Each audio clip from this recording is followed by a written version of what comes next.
Graças a Deus por mais uma reunião da igreja, onde nós possamos agora ministrar a palavra do Senhor. Agradecemos a você também que nos acompanha pelo canal da nossa comunidade em Nova Odessa. Que Deus abençoe abundantemente a tua casa, a tua família e a palavra dessa noite. Vamos abrir nossas Bíblias em Atos. Estamos vendo esse final de semana a mensagem número 63. E vamos finalizar o capítulo 22 e vamos entrar no capítulo 23. Graças a Deus. Capítulo 22, nós vamos ler um primeiro bloco de versículos, onde nós vamos ministrar esse texto. Se o Senhor permitir concluirmos hoje, nós vamos falar também do versículo 20, do capítulo 23, do versículo de 1 a 11. São dois blocos de versículos que compõem a mesma narrativa dali da prisão de Paulo, tá bom? Então vamos ler, irmãos, juntos? Atos capítulo 22, versículo 22, estamos vendo na versão Revista Atualizada. Versículo 22, ouviram-no até essa palavra. Eu vou voltar um pouquinho atrás, versículo 21, para os irmãos entenderem qual é a palavra. Mas ele me disse, vai, porque eu te enviarei para longe aos gentios. Ouviram-no até essa palavra e então gritaram, dizendo, tira tal homem da terra, porque não convém que ele viva. Ora, estando eles gritando, arrojando de si as suas capas, atirando poeira para os ares. Vamos ler as irmãs, o versículo 24 e os irmãos 25, alternadamente, para todos me ajudarem, tá bom? Vamos lá, as irmãs? Muito bom.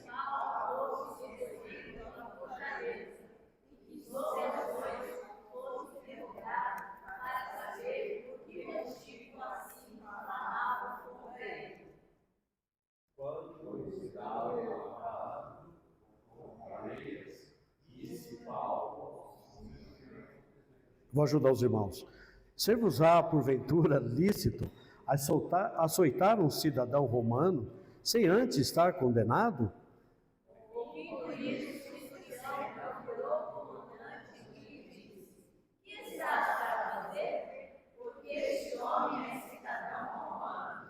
Vindo o comandante, perguntou a Paulo, dize-me, és tu romano? Ele lhe disse, sou.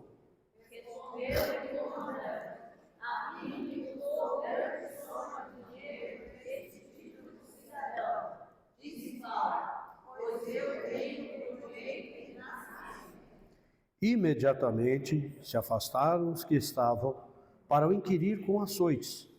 O próprio comandante sentiu-se receoso quando soube que Paulo era romano, porque o mandara amarrar. No dia seguinte, querendo certificar as notícias, porque vinha ele sendo acusado pelos judeus, soltou e ordenou que se reunissem com várias questões, e todos vieram. E mandando trazer Paulo, apresentou perante eles. Vamos orar, agradecer ao Senhor e pedir a iluminação do Espírito Santo para nós essa noite. Pai amado, nos achegamos a Ti pelo único mediador entre Deus e os homens, Jesus Cristo nosso Senhor. É por meio dele e para ele que são todas as coisas, criadas nos céus, na terra. Pai, por meio de Jesus Cristo, nós achegamos-nos a Ti confiadamente. Ele penetrou os céus, nos levando até a Ti, nos levando até Deus, o Pai.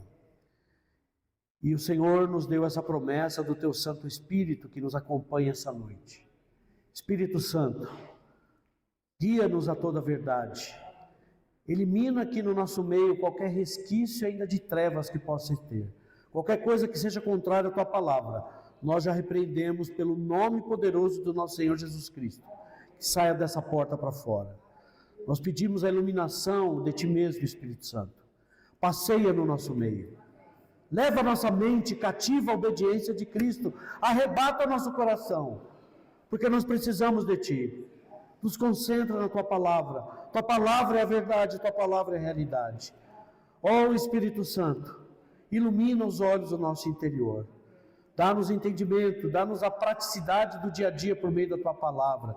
Sê conosco essa noite, por meio de Jesus Cristo, nosso Senhor, a quem nós oferecemos nossos frutos de lábios, que confessam o Seu nome. Glórias a Ti, Senhor Jesus. Amém. Aleluia. Glória a Deus. Amados irmãos, nós estamos ainda fazendo uma viagem pelo livro de Atos. Embora as viagens de Paulo tenham se terminado, Paulo, ele chega em Cesareia, vai para Jerusalém. Como judeu, ele cumpre um voto para ganhar os judeus. Como diz em sua carta, em 1 Coríntios capítulo 9, ele fala: fiz-me de fraco para com os fracos, para ganhar alguns.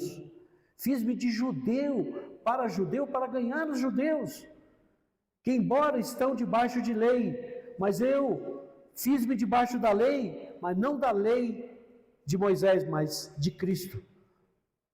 O anelo de Paulo era ganhar seus patrícios, seus irmãos. Isso ele relata também em Romanos capítulo 9. E Paulo estava em Jerusalém. Eu estou falando aqui um resumo dos acontecimentos, irmãos, desde o final ali do capítulo 21. E houve um primeiro gatilho daquela multidão furiosa, daquela patrulha de judeus, que desde a Ásia quase mataram Paulo. Os irmãos lembram nas viagens, aqueles judeus da Ásia, quando arrastaram Paulo para fora, Paulo deu-se como morto. Aqueles mesmos judeus, agora eles chegam em Jerusalém para a festa do Pentecostes, e quase ali, irmão, quase ao findar os 7 dias, eles estavam passando pelo templo, e eles alvoroçaram o povo, instigaram o povo, e agarraram Paulo e falaram: olha, esse daqui é aquele que fala mal, que fala contra o povo, ou seja, contra Israel. Ele fala contra o templo, ele fala contra o povo, contra a lei, expressando Moisés, e contra o templo. São mentiras, acusações falsas. Eles falaram essas acusações falsas. E ainda mais, eles ainda mentiram, falando que Paulo... Irmãos, imagina aquela multidão incendiada, com mentiras, com calúnias, com difamação, falando que Paulo fala mal do povo de Israel, fala mal deles, fala mal do templo e fala mal da lei. E ainda mais, aplicaram mentiras, falando que Paulo levou um grego, um gentil, no templo e profanou um lugar sagrado. Eles falaram que viram um grego no templo, mas a Bíblia explica a Bíblia, não é verdade? No templo de Jerusalém, naquela época, lógico que mais tarde, 70 anos depois, esse templo foi destruído. Mas, irmãos, estudando a palavra, é incrível, eu não sabia que existia isso. Existia no templo de Jerusalém uma parede. Essa parede não era uma parede artificial, era uma parede física, literal. Essa parede era construída de balaústres. E essa parede chamava-se soreg, que significa um muro, que separava o pátio dos gentios do pátio dos judeus. E os romanos ficavam guardando esse lugar, porque se houvesse algum alvoroço de algum gentio atravessar para os lugares mais sagrados, os próprios sacerdotes davam a ordem e essa pessoa morria, literalmente. Então não havia como um gentil profanar o lugar santo. Não havia. Havia um muro. E esse muro, Paulo, ele fala em Efésios, quando Paulo escreve sua carta aos Efésios, no ano 61, quando ele estava preso em Roma, ele escreveu várias cartas. E uma das cartas que ele escreve aos Efésios. No capítulo 2, versículo 14, eu vou ler aqui para os irmãos. Olha só, irmãos, que rico isso. Paulo, ele relatando que, versículo 13 de Efésios, no capítulo 2, ele fala: mas agora, em Cristo Jesus, vós que antes estáveis longe, fostes aproximados pelo sangue de Cristo, porque Ele é a nossa paz, a qual de ambos fez um, e tendo derribado a parede de separação que estava no meio, a inimizade. Sempre houve inimizade entre judeus e gentios, e essa inimizade, ela é declarada agora nesses textos que nós vamos ver, de modo acirrado. Irmãos, isso é muito sério. Então, aqui, o que acontece? Versículo 29, o Lucas, ele faz a sua narrativa, ele escreve: pois antes tinham visto Trófimo, o Efésio, em sua companhia de Paulo, na cidade. Então, era uma mentira. Eles mentiram, dizendo que esse Trófimo, que é um Efésio, um grego, que era um irmão da igreja em Éfeso, que foi para Jerusalém acompanhar Paulo, eles estavam mentindo, dizendo que ele estava no templo, mas não, ele passou por eles pela cidade. Então, irmãos, Lucas relata essa mentira. O versículo 36, no final desse capítulo 21, é algo muito grave. A massa do povo, indignada por essas mentiras, por essas calúnias, essas difamações, a massa do povo gritava: mata-o, mata-o. O mesmo fato ocorrido aqui, ocorreu com o Senhor Jesus perante Pilatos. Quando Jesus queria soltar Barrabás, o povo falou: solte Barrabás, mata-o, crucifica-o. Irmão, nós vamos ver vários relatos que acontecem simultaneamente, o que ocorre com Jesus e o que ocorre com Estevão. Nós já vimos lá em Atos capítulo 7, ocorre com Paulo aqui. Então, o povo estava claro: mata-o. Puxa, irmão, isso é muito sério. Isso está em Lucas 23, 18 a 21. Lucas, que escreve Atos, ele narra todo o seu evangelho baseado nas acusações que foi feito no Senhor, na sua morte, na sua ressurreição. Então Lucas, ele escreve: essa cidade estava agitada por causa desse tumulto. Aí o que houve ali? O comandante, chamado Cláudio Lísias, ele recolhe Paulo para a prisão, para a Fortaleza Antônia. Essa Fortaleza Antônia, ela ficava num patamar e tinha conexões por escadaria até o templo.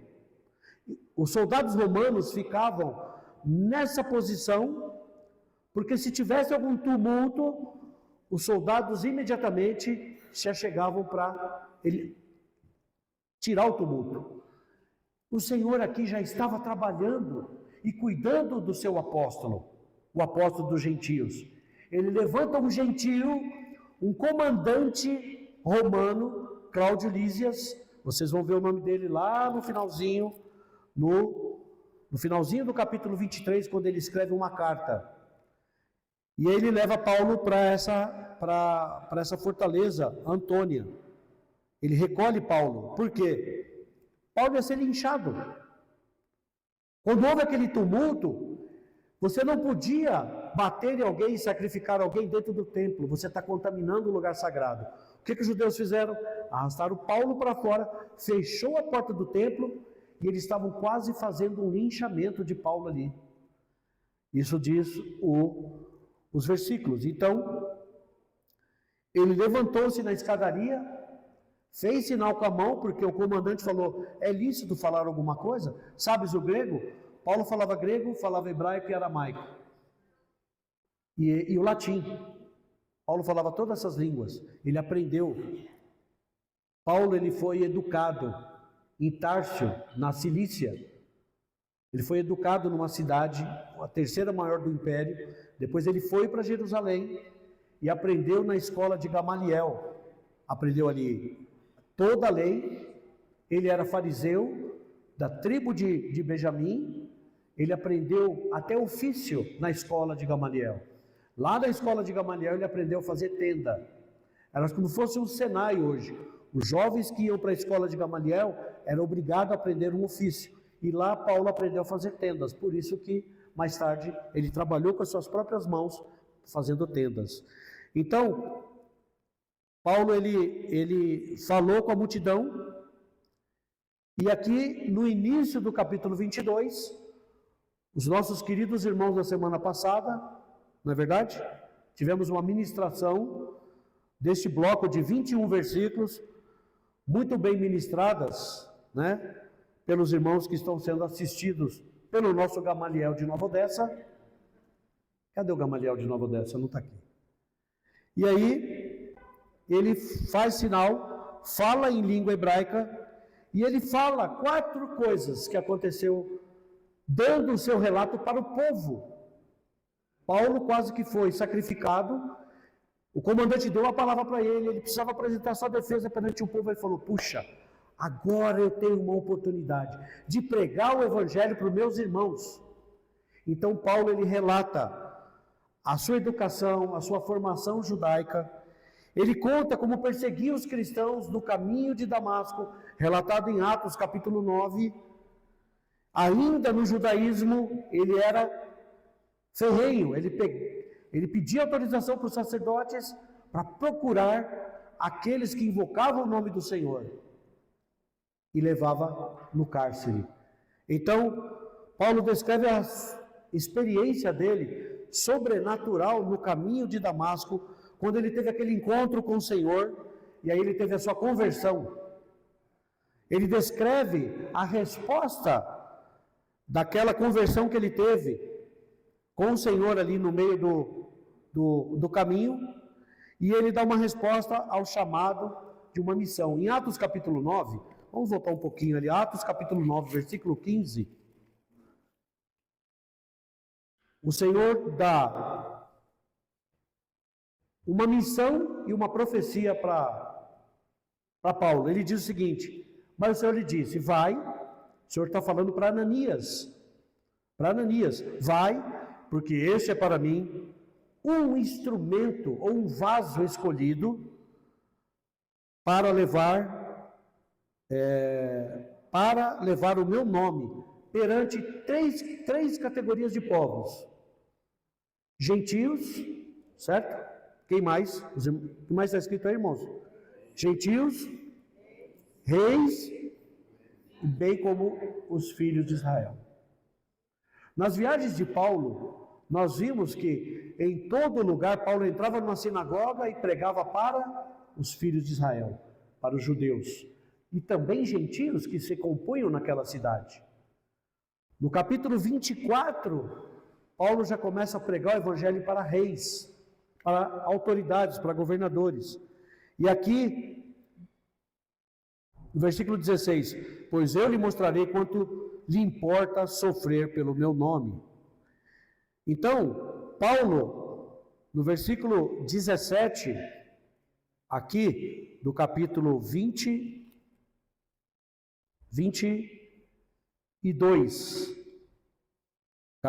no capítulo 22, versículo 17, Paulo ele ainda está relatando, tá, a sua defesa e falando o seu testemunho para o povo. E nessa defesa, ele comenta algo que não está escrito em nenhuma das suas epístolas.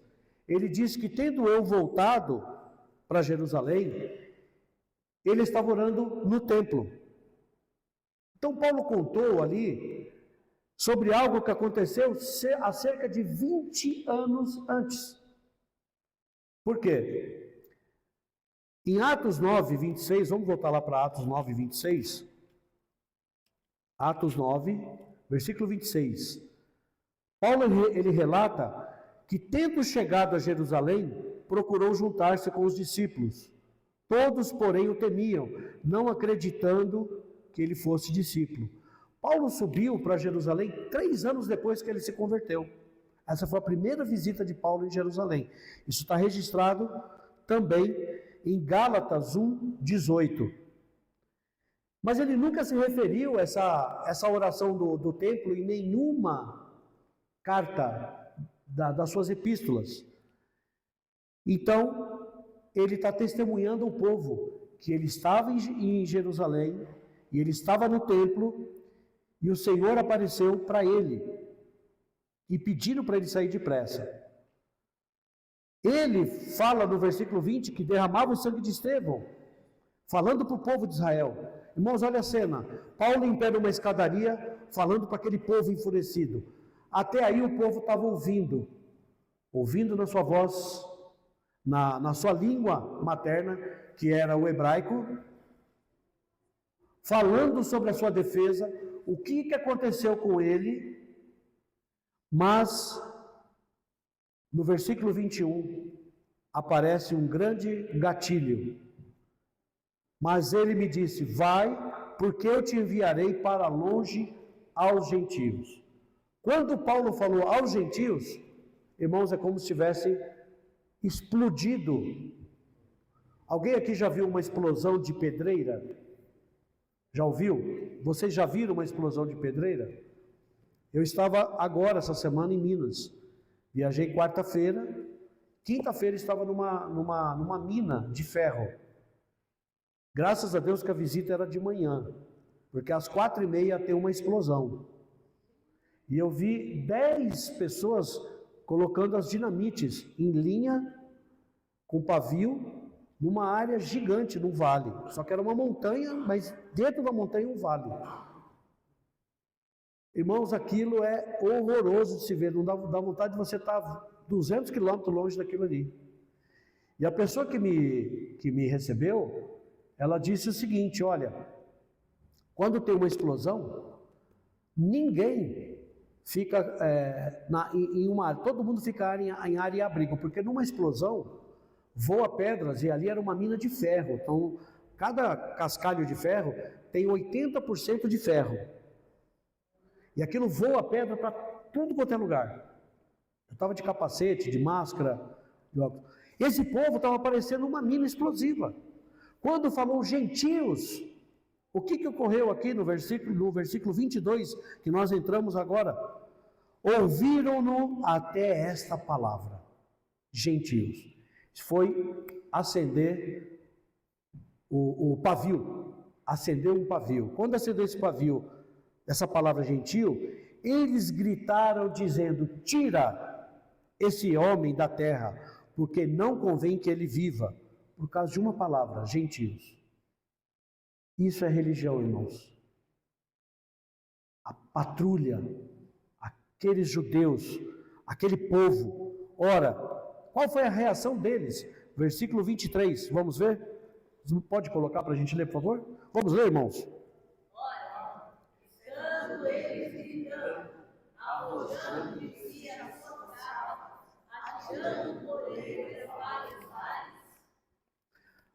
A multidão ouviu Paulo até que ele disse essa palavra, gentios.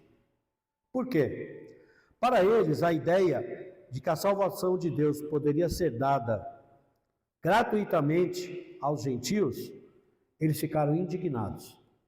Para eles, um gentio se converter judeu, muito bom, porque ele passa a ser um gentio piedoso, vai frequentar a Torá, vai ter acesso a algumas coisas, com limitação, mas a ideia deles de pôr em igualdade gentio e judeus para o cristianismo, isso foi um estopim, irmãos.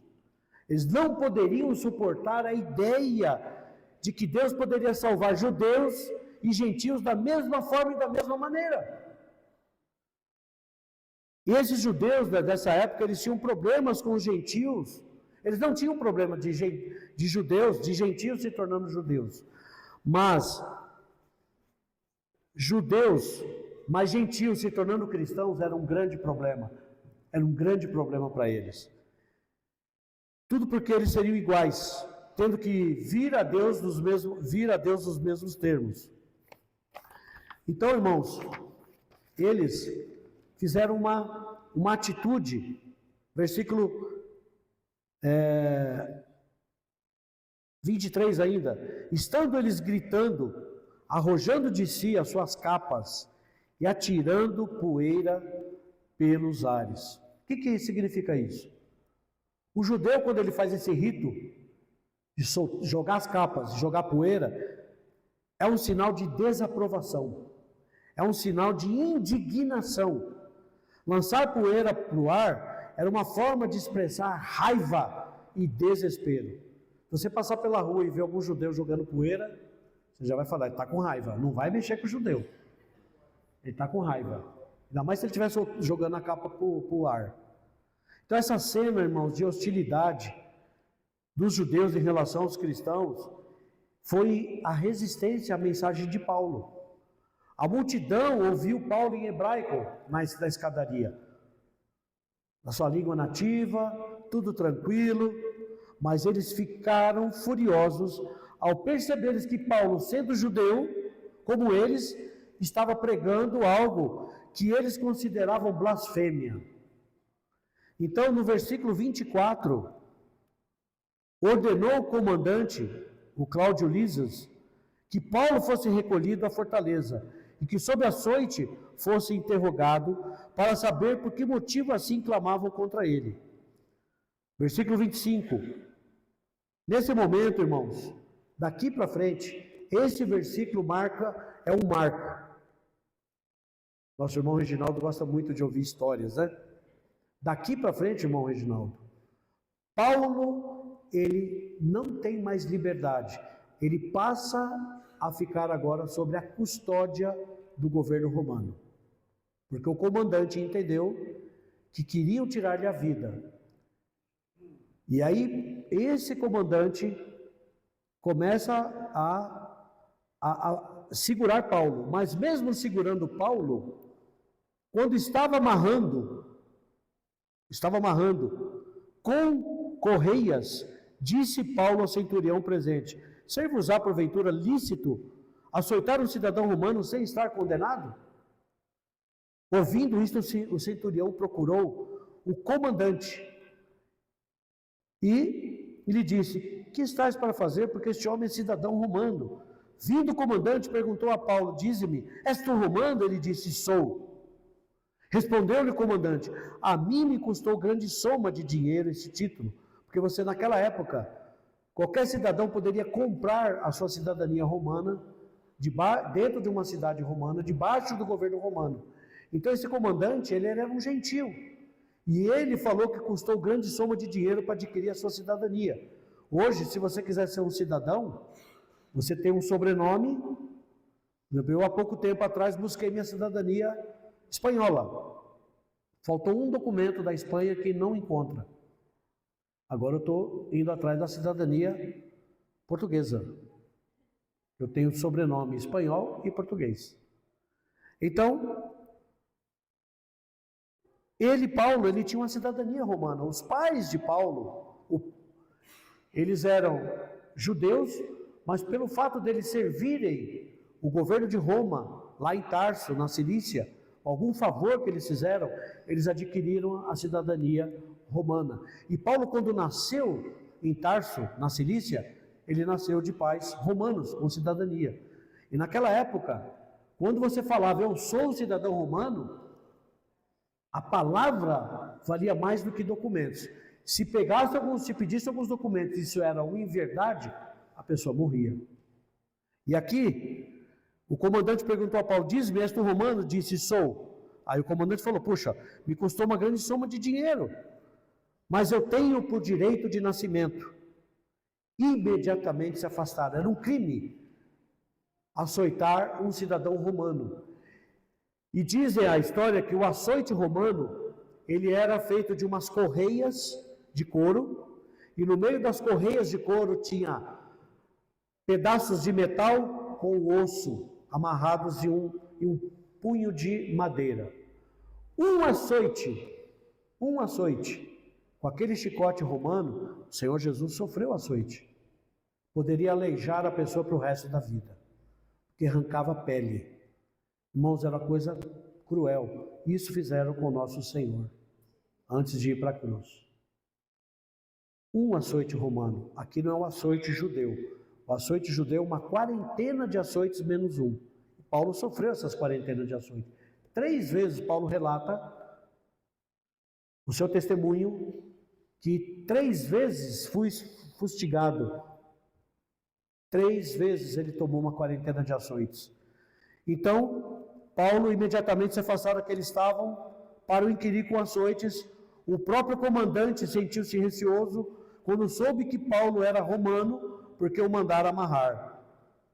E aqui, irmãos, ele revela a sua cidadania, e quando o comandante ordenou que se reunisse aqui, no dia seguinte, isso foi o dia seguinte, querendo o comandante certificar-se dos motivos, porque vinha ele sendo acusado pelos judeus, soltou-o.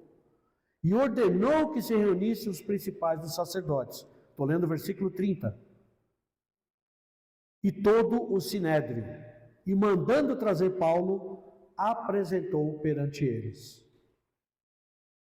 O que acontece aqui, irmãos?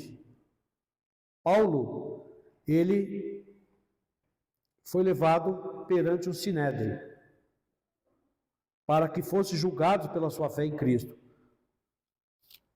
E agora, olha que controvérsia, Paulo havia levado muitos cristãos, apresentando aos sacerdotes para serem julgados. Ele, no judaísmo, procurava cristãos para levar para o sinédrio, para serem julgados e levados em cárcere. Agora Paulo foi levado perante o sinédrio para ser julgado. Irmãos, que coisa, que fato interessante. Agora era a sua vez de passar por essa experiência. Isso confirma em Atos capítulo 9, versículo 15, quando o Senhor fala para Ananias vai, versículo 16 do capítulo 9, porque importa ele sofrer pelo meu nome. Então Paulo aqui começa, não aqui, mas em todas as suas viagens, ele sofreu muito pelo nome do Senhor. Sofreu ou não sofreu? Nós vimos em todas as suas viagens que Paulo sofreu muito. Agora o sofrimento de Paulo é maior, porque querem tirar a sua vida. E aqui no capítulo 22, no versículo 1, Paulo ele começa a sua defesa dizendo: irmãos e pais, ouvi agora a minha defesa perante vós.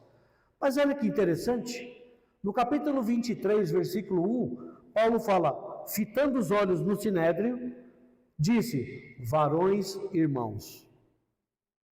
Vamos ver algo semelhante, quando Paulo estava assistindo à morte de Estevão, o que Estevão falou na sua defesa?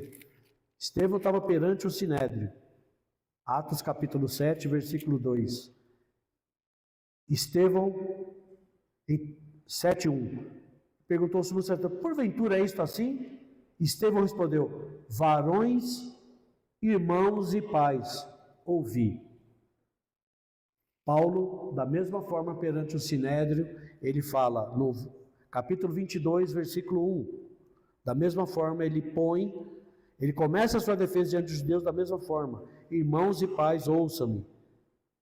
Por quê? Ele queria ganhar os seus irmãos. Mas na sua primeira defesa na escadaria, não houve condição. Agora ele falou, eu tenho uma outra chance. Agora eu estou perante o sinédrio, pelos principais do povo de Israel. Agora eu vou ganhar eles para Cristo. E Paulo começa seu segundo discurso, agora diante desse conselho, que é o sinédrio.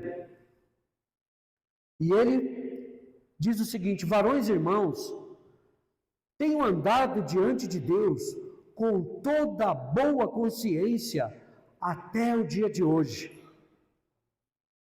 Ele começa, irmãos, pronunciando uma afirmação até um pouco espantosa. Por quê? Tenho andado diante de Deus.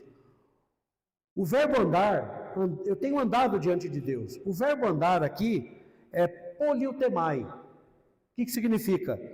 Literalmente, eu tenho sido um cidadão. Eu tenho vivido como um cidadão. E ele afirma a sua submissão para com a lei de Deus. Em Filipenses capítulo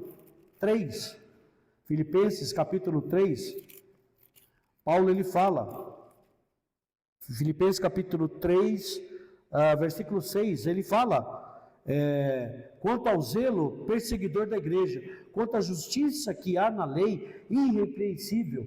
Esse era o andar de Paulo no judaísmo. Mas agora, como cristão, ele fala perante aquele sinédrio: olha, eu tenho andado com boa consciência. A consciência de Paulo era com Deus.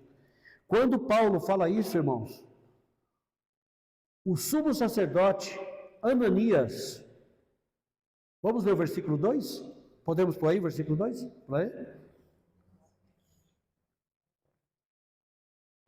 Atos 23, versículo 2.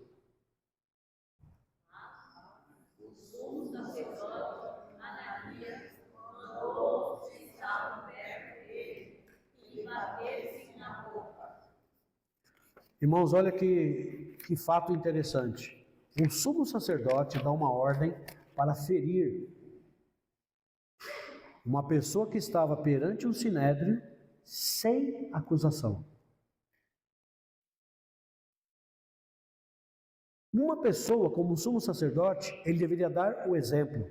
E ele deveria seguir a lei. Aonde que está essa lei? Essa lei está em Deuteronômio capítulo 25, versículos 1 e 2. Eu vou ler para os irmãos. Deuteronômio capítulo 25. Ele fala o seguinte. 25. Em havendo contenda entre alguns e vierem a juízo, os juízes o julgarão. Quem são os juízes? Os sumos sacerdotes. Justificando ao justo e condenando o culpado. Ou você justifica. Aqui nós entramos aqui nos meandros da lei, né? Da justiça. Está aqui nosso advogado, correto, advogado? Em havendo justificando o justo e condenando o culpado. Se o culpado merecer açoites, o juiz ou aquele que está ali o fará. Então, se você é culpado, você vai merecer açoite. Mas ali estava Paulo perante o sinédrio sem ser julgado. E o sumo sacerdote manda-o bater na boca. Sabe o que é bater na boca aqui, irmãos? É dar um murro, dar um soco. Um soco na boca. Não é bater na boca, uma batidinha assim. É dar um murro, esmurrar a pessoa. Literalmente. E a lei fala, se o culpado merecer açoite, o juiz fará, deitar-se-á e o fará açoitar, na sua presença com o número de açoites, segundo a sua culpa, que é a quarentena de açoites. Os versículos fazem isso daí. Mas Paulo estava perante um sacerdote que mandou os que estavam perto dele que lhe batessem na boca. Às vezes a gente pensa que bater na boca, um tapinha na boca. Não, ele foi literalmente, foi golpeado, dado um soco na boca. Essa foi a reação de um homem de Deus naquela época. Um sumo sacerdote levou a violência. E a reação de Paulo, essa reação de Paulo foi imediatamente.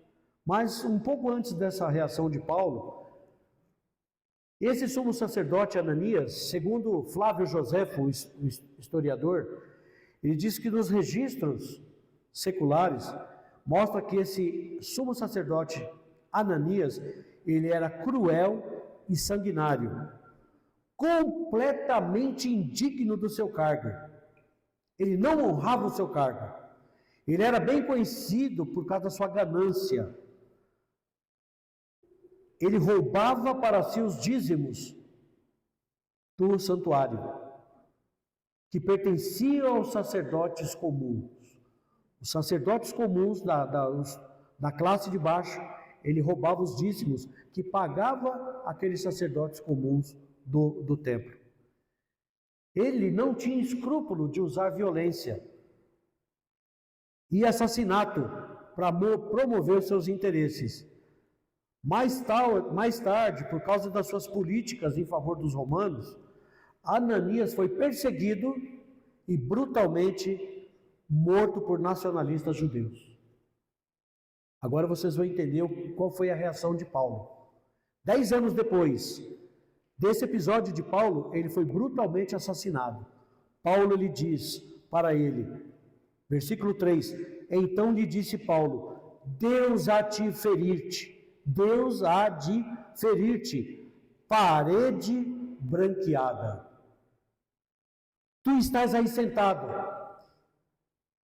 para julgar-me segundo a lei e contra a lei mandas agredir-me? Paulo era um judeu, fariseu, ele sabia a lei que está lá em Deuteronômio capítulo 25, versículos 1 e 2. Você não pode ferir ninguém sem antes ter julgado. E um sumo sacerdote não pode ferir ninguém. Aí Paulo, seguindo aqui, irmãos, ele diz o seguinte, ele fala, tu, parede branqueada. Ele chama o sumo sacerdote de parede branqueada. Paulo, ele repete a mesma palavra que Jesus disse para aquele sinédrio da sua época, para os fariseus e saduceus. Jesus disse o que para eles? Vocês são sepulcros caiados. O que é um sepulcro caiado? É branco por fora e cheio de impureza, hipocrisia por dentro. Vou contar uma nota para os irmãos. Você sabe por que os sepulcros são caiados, pintados de cal? Todo ano, os judeus, eles pintam os sepulcros de cal. Porque nas festas, nas peregrinações, o túmulo branco identifica, e é um cuidado para você não tocar num túmulo, por causa da impureza. Os túmulos eram pintados, os sepulcros, eles eram pintados de cal, porque qualquer um que se tocasse num túmulo, ele ficava impuro. Isso tinha uma impureza cerimonial, que você não pode tocar num cadáver, não podia tocar num sepulcro, porque você não podia entrar numa festa, nas cerimônias de Israel. Então os sepulcros eram todos branquinhos.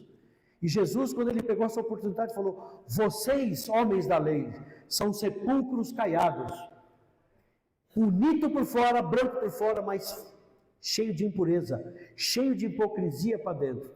E da mesma forma, Paulo fala para esse sumo sacerdote, parede branqueada. Imagino como que esse sumo sacerdote ficou. Chamar de parede branqueada. Irmãos, meu Deus. Paulo, muito inteligente, do versículo 4, os que estavam ao seu lado, você não sabiam? Estais injuriando o sumo sacerdote de Deus? Os que estavam ao seu lado disseram. Respondeu Paulo, eu não sabia, irmãos. Eu não sabia. A Bíblia, o Lucas não registra, mas nós podemos inferir várias coisas. Primeiro, talvez aquele sumo sacerdote não estava com as suas vestes, todas as suas vestes. Paulo, também os historiadores contam, que devido ao seu problema, um dos espinhos da carne era a visão de Paulo. Ele estava com a visão um pouco ruim. Tanto que em algumas epístolas ele escreve, vede com que letras grandes eu escrevo.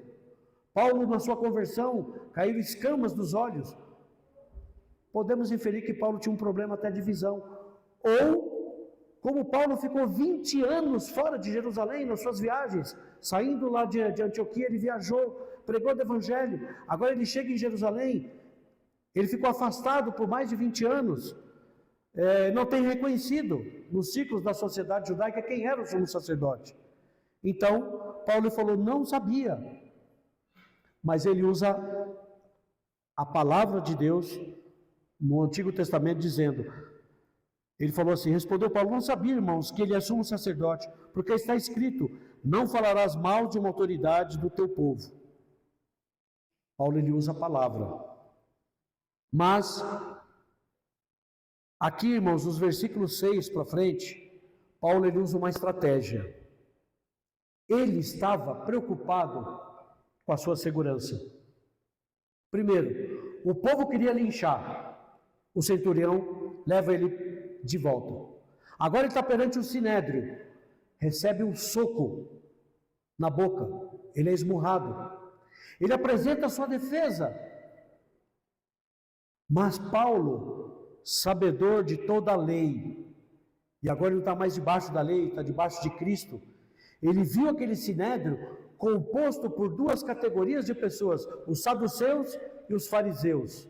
E ele aproveita uma estratégia, ele desiste de pregar o evangelho, e agora Paulo entra num ponto interessante. Ele queria preservar sua liberdade, e aquele conselho queria matá-lo. Irmãos, o que você faria num ambiente desse? Você sabendo que você, por um momento, você pode ser morto. Ele diz o seguinte, sabendo Paulo, versículo 6, sabendo Paulo que uma parte do sinédrio se compunha de saduceus e outra de fariseus, exclamou, varões irmãos, eu sou fariseu, filho de fariseus, no tocante à esperança e à ressurreição dos mortos, sou julgado. Paulo, ele se aproveita. E o versículo dita estas palavras, ele falou, peraí, eu vou mexer agora com duas categorias desse povo, um saduceu e outro fariseu. Quando ele fala que dita essas palavras, levantou-se grande dissensão, grande debate entre os fariseus e saduceus, e a multidão se dividiu. Por que essa multidão se dividiu? Versículo 8, Lucas, ele escreve porque se dividiu. A Bíblia explica a própria Bíblia. Versículo 8, ele diz, pois os saduceus declaram não haver ressurreição, nem anjo, nem espírito, ao passo que os fariseus admitem todas essas coisas. Houve, pois, grande vozearia. Aí pronto. Aí agora, Paulo conseguiu dividir por causa de um tema, de que um cria e o outro não cria, mas aquele que cria não cria e o outro cria. Ele conseguiu dividir esse sinédrio a favor dele. Graças a Deus, irmãos. E aí Paulo, ele, sou fariseu, ele conhecia o seu público, mas o conselho estava dividido, e a grande principal diferença entre a fé desses dois grupos está no versículo 8. Houve grande vozearia, levantou-se os escribas, da parte dos fariseus, contendiam. E aí os próprios fariseus tomam partido por Paulo. Olha, não achamos nesse homem mal algum. Versículo 10, desse mesmo capítulo 23. Como é que está aqui? Puxa, parece que esse versículo é algum artigo jurídico, ô advogado, parece um artigo jurídico. Como é que é? Vulto a celeuma. Alguém sabe o que é isso? Tomando vulto a celeuma. Eu gosto, na verdade, irmãos, nós precisamos entender que a Bíblia, ela foi traduzida para o português por um português, João Ferreira de Almeida. E a própria tradução da Bíblia, vinda do grego, traduzida para o português, ela tem várias, certo? Várias vertentes. Nós temos a tradução revista corrigida, revista atualizada, mas tem outras versões. Então, na versão King James, vamos ler esse versículo? Tomando vulto a celeuma, temendo o comandante que fosse Paulo espedaçado por eles, mandou descer a guarda para que o retirassem dali e o levassem à fortaleza. Vamos ler esse mesmo versículo na King James. Diante disso, a discussão se tornou tão acirrada, está mais claro, né? Está mais claro. A discussão, isso. Vamos ler o versículo? Podemos ler?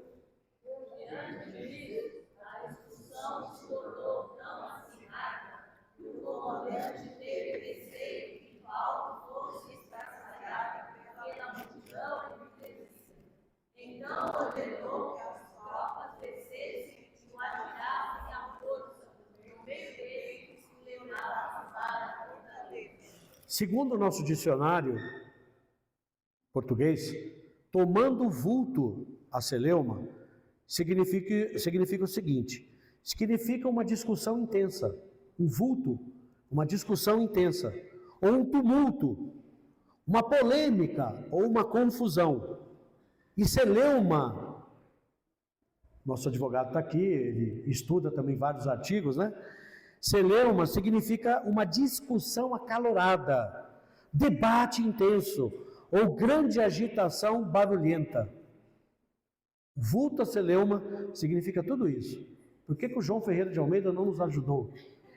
Diminuindo, né? Mas no capítulo 30, aqui mesmo no capítulo, irmãos,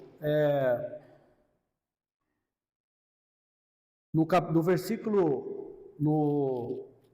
versículo 30, no versículo 30, do capítulo 22, era o dia seguinte. Que dia intenso! Você já teve dias intensos que parece que não acaba mais? Parece que esse dia do nosso apóstolo Paulo, o apóstolo de Cristo, tenha sido um dia intenso, com acusações, um soco na boca, com o povo querendo matar ele. Esse foi o dia seguinte, foi um dia difícil para o nosso apóstolo, um dia turbulento. Mas agora, irmãos, vamos ler o versículo 11, para a gente encerrar. Eu consigo terminar toda a mensagem, amanhã eu dou um breve resumo. Por mais que você tenha um dia turbulento, ameaça de morte, soco na boca, vem uma noite. Vamos ler o versículo 11? Na noite, vamos colocar na versão Almeida, versículo 11 do capítulo 23.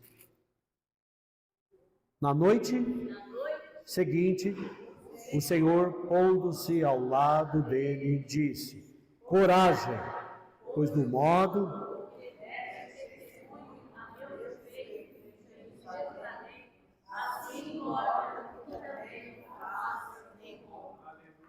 Irmãos, que dia que o nosso apóstolo teve. E à noite, talvez naquela prisão escura, ele tivesse refletindo, e uma grande preocupação até com a sua segurança. Paulo, nosso apóstolo, é irmão como nós. Talvez ele estivesse ali preocupado com essa segurança e talvez, puxa, o que vai me acontecer agora? Já me aconteceu tragédias durante esse dia. Mas, irmãos, esse fato que ocorreu aqui, é algo sobrenatural. O Senhor se aparece, pondo-se ao lado dele. Irmãos, eu queria saber qual fosse a sua reação, você numa noite, sozinho, e o Senhor se pondo do seu lado. Como seria a sua reação? O Senhor se põe do seu lado, e o Senhor fala para Paulo, coragem. Ele fala, esse versículo registra como Jesus deu a Paulo 3 coisas, irmãos. Primeiro, Jesus deu a ele um consolo. Ele falou uma palavra encorajadora. Coragem! Fala para o seu irmão do seu lado, para a tua esposa, para quem tiver. Fala assim, coragem. Fala para a sua esposa do lado. Coragem. Fala para o seu irmão, coragem. Coragem. Irmãos, para enfrentar os desafios da vida, nós precisamos de coragem. Não precisamos? Precisamos ou não precisamos de coragem? Segunda coisa que o Senhor falou para Paulo: coragem, pois do modo por que deste testemunho a meu respeito em Jerusalém. Paulo deu testemunho do Senhor em Jerusalém, irmãos. Isso era um elogio. Primeiro o Senhor te encoraja, Vinícius. Depois ele dá um elogio. E terceiro, ele dá uma confirmação. O próprio Senhor do lado de Paulo, ele confirma: assim importa que também o faças em Roma. Ou seja, Paulo, nada de mal vai te acontecer. Você vai dar esse testemunho em Roma. Irmãos, que conforto para o nosso apóstolo. Puxa, irmãos, o que isso tem a ver comigo e com você, irmãos? Do lado prático. Foi na escuridão daquela noite que as lágrimas caíram de Paulo, quando a confiança em Deus, a confiança dele parecia falhar, mas o Senhor apareceu do lado dele e ele, com esse encorajamento, o Senhor falou: para agora eu vou sobreviver. Foi na escuridão daquela noite que o Senhor Jesus veio até Paulo e pôs-se do lado dele. Pôs-se do lado dele, literalmente. Irmãos, o Senhor prometeu estar conosco todos os dias, até a consumação do século. Prometeu ou não prometeu? Mateus capítulo 28. E eis que estou convosco todos os dias, até a consumação dos séculos. Mateus 28, 20. Paulo, irmãos, tinha sido milagrosamente libertado de cadeias. Os irmãos lembram? Em Filipos, Paulo estava numa cadeia, não estava preso, o Senhor libertou Paulo. Os irmãos lembram que houve um terremoto, sacudiu os alicerces, a prisão abriu, os presos não saíram, o Senhor libertou Paulo. Puxa, irmãos, ele libertou Paulo de muitas prisões, porém desta vez o Senhor se encontrou com ele bem dentro da prisão. O que isso quer nos dizer, irmãos? Às vezes pedimos ao Senhor que Ele nos tire para fora das nossas circunstâncias, dos nossos problemas, das nossas turbulências. Você mesmo agora pode estar passando, irmãos, por uma turbulência, por um problema, e está pedindo para o Senhor tirar você dessa prisão, tirar você dessa circunstância, mas Ele quer nos encontrar dentro dela. Foi assim que o Senhor se encontrou com Paulo, dentro daquela prisão. Deus, irmãos, Ele quer nos encontrar dentro daquilo que estamos enfrentando no momento. O que você está enfrentando nesse momento? O Senhor quer te encontrar nesse momento junto com você. Ele sabe o que você está passando. Ele sabe o que eu e você está passando. E ao mesmo tempo Ele fala: coragem! Coragem! Coragem, Márcio! Coragem! Oh, amado Senhor. Por quê, irmãos? Não porque tudo está bem. É porque Deus, Ele ainda está no seu trono, irmãos. O Senhor está no trono. E Ele mesmo mantém a sua promessa, que Ele age em todas as coisas. Os irmãos lembram daquele versículo em Romanos 8, 28? Que diz que Deus age em todas as coisas para o bem daqueles que amam, daqueles que foram chamados segundo o seu propósito. É assim que o Senhor trata conosco. Coragem, irmãos, também é uma palavra no grego antigo. É usada 5 vezes no Novo Testamento, todas as vezes faladas por Jesus. Jesus disse ao paralítico que estava na cama: tenha bom ânimo, ou seja, coragem. Seus pecados estão perdoados. O Senhor falou também para aquela mulher com fluxo de sangue: ânimo, filha, a tua fé te curou. O Senhor também falou aos discípulos que estavam com medo daquele mar agitado. O Senhor falou: coragem, não temas, não é um fantasma, sou eu. Jesus, irmão, o Senhor disse aos discípulos na noite anterior da sua crucificação que neste mundo nós teremos aflições. Contudo, tenham ânimo, tenham bom ânimo. Eu venci o mundo. E aqui em Atos 23:11, naquela noite, o Senhor se coloca do lado de Paulo. E o Senhor que se coloca do nosso lado também, dizendo coragem. Ele disse a Paulo e ele fala para nós essa noite, coragem. Vamos ficar em pé? Vamos orar. Se nessa noite, irmãos, você está numa turbulência, passando por um grande problema, você tem orado muito ao Senhor para te livrar desse problema, livrar talvez de um problema de saúde, seja ele psicológico, seja ele físico, o Senhor se coloca do seu lado agora, eu estou contigo, eu estou com você nesse problema, e quero te dar coragem. Querido e amado Senhor, diante da Tua palavra expositiva, Senhor, da maneira que Tu colocaste diante de Paulo, o Teu apóstolo, o apóstolo dos gentios, encorajando Paulo, dizendo coragem, por causa do seu testemunho, diante de uma promessa que o Senhor fez para ele. Senhor, nessa noite nós queremos, Senhor, a Tua palavra, a mesma palavra dada a Paulo naquela noite, dá uma palavra para nós, Senhor, coragem. Senhor, nos encoraja, a mesmo em face das nossas derrotas, das nossas dificuldades, pedimos a Ti, Senhor, que o Senhor nos dê a Tua graça para passar por esse problema. Também, Senhor, manifesta a Tua cura.